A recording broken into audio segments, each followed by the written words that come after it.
আসসালামু আলাইকুম ওয়া রাহমাতুল্লাহ। কথায় আছে, অভাগা যেদিকে যায় সাগর শুকিয়ে যায়। কিছুদিন আগে যুক্তরাষ্ট্র ঘোষণা দিয়েছে তিনি আর কোনো সাহায্য প্রদান করবেন না, কোনো দেশকেই করবেন না। তার মধ্যে বাংলাদেশও আছে এবং বাংলাদেশ আমেরিকার সাহায্যের একটা বড় অংশ পেত।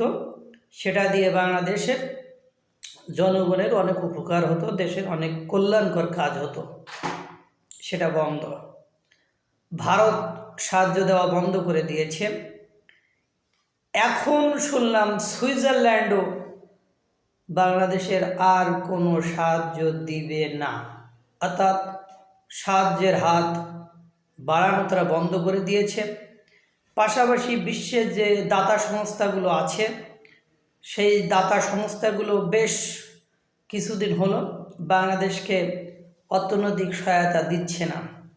অবশ্য যারা রাষ্ট্রবিজ্ঞানের ছাত্র তারা এটা বুঝবেন, বা রাষ্ট্রবিজ্ঞানের পড়াশোনা করেছেন তারা বুঝবেন যে যখন অনির্বাচিত সরকার ক্ষমতায় থাকে তখন বিশ্বের কোনো দাতা সংস্থা, বিশ্বের অন্যান্য দেশ সাহায্য করতে চায় না। কেননা একটা দেশকে আপনি সাহায্য করবেন, এই সরকারের কোনো স্ট্যাবিলিটি নেই।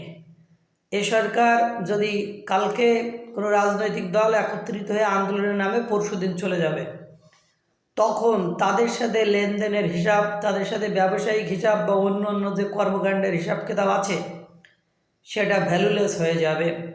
এই যে কিছুদিন আগে কোন দেশ একটা শর্ত দিয়েছে যে আমরা এই শর্তে ঋণ দিতে পারি যে পরবর্তী যারা নির্বাচিত সরকার আসবে তারা যাতে এই দায়ভারটা নিতে চায়। কিন্তু এটা হয়তো বা কাদেরকে বলবে, কারা আসবে কারা নিবে, এটা নিতে চায়নি বা নেয়নি। এজন্য তারা ঋণ বন্ধ করে দিয়েছে। ইতিমধ্যে IMF, বিশ্বব্যাংক তারা হাত গুটিয়ে নিয়েছে। চীন নতুন করে বাংলাদেশে আর কোনো ব্যবসা এক্সটেন্ডেড করতে চায় না। আমরা কয়েকটা প্রোগ্রামে শুনেছি। বলেন বাংলাদেশের ভাগ্য তাহলে এখন কোথায়?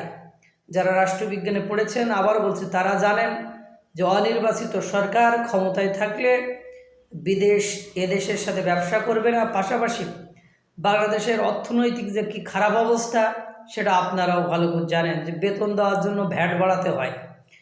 পাশাপাশি বাংলাদেশের প্রায় গার্মেন্টস শ্রমিকই বেকার হয়ে গেছে, প্রায় 60 লাখ টাকা মেবি, এরকম আমি শুনেছি।